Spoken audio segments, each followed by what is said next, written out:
Paghanga ng isang NBA coach dito nga sa ating kababayan na si Kai Sotto matapos tong impressive numbers na kanyang nabitawan dito sa kanilang naganap na laban kontra China.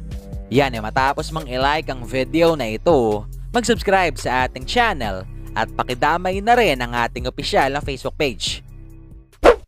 Pero bago natin simulan, alam mo ba ngayon ay mas madali nang maglaro at manalo dito sa 1xBet? Especially na pwede ka nang mag-cash in at mag-cash out through GCash.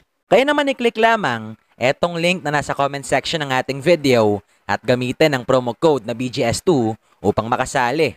Isama pa natin na pwede mo na rin i-download etong kanilang official app para sa mas malalaking papremyo na nag-aantay sa'yo.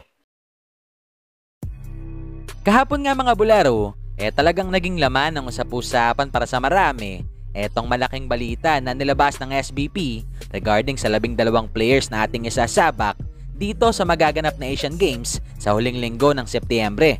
Especially na alam naman nating karamihan sa mga players na kasali dito sa naging run ng Pilipinas sa World Cup di available para sa nasabing torneo.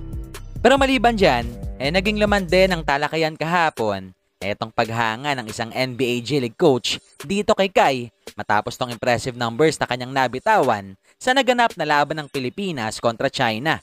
And I'm familiar with him. As you mentioned, I love the Philippines. I love basketball here. I always try to keep track of that. And when I was a part of Mighty Sports, we were trying to have Kai Sotto be a part of that team. So even back then, I've kind of been following his progress.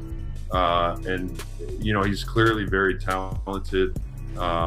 You see it on display even here in the World Cup. There are a couple plays, catching those entry passes and just reverse dunking it instead of coming down. And, so you see these flashes of where he can be really good. I think for him, it's, that consistency of play. He kind of had a tough go, a very talented young player, but really if you look at, 17 years old up to now, it's been a little bit of a struggle for him, whether that's injury, kind of bouncing from team to team. So I think he needs to find a place where, he can learn from some mistakes, have a coach that gives him confidence, and allow him to figure out how to use all this talent that he clearly has.